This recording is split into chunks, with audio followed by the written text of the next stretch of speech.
Almost everything we think we know about addiction is wrong. You get a rat and you put it in a cage and you give it 2 water bottles. One is just water and the other is water laced with either heroin or cocaine.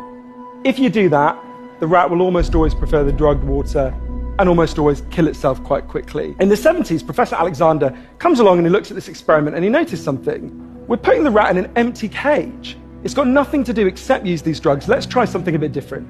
So Professor Alexander built a cage that he called Rat Park. They've got loads of cheese, they've got loads of coloured balls, they've got loads of tunnels. Crucially, they've got loads of friends, and they've got both the water bottles, the normal water and the drugged water. But here's the fascinating thing. In Rat Park, they don't like the drugged water. They almost never use it.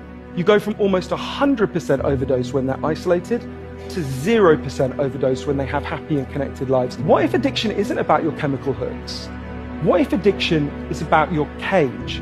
What if addiction is an adaptation to your environment? Maybe we shouldn't even call it addiction. Maybe we should call it bonding. Human beings have a natural and innate need to bond. And when we're happy and healthy, we'll bond and connect with each other. But if you can't do that because you're traumatized or isolated or beaten down by life, you will bond with something that will give you some sense of relief. Now that might be gambling, that might be pornography, that might be cocaine, that might be cannabis, but you will bond and connect with something because that's our nature. The opposite of addiction is not sobriety.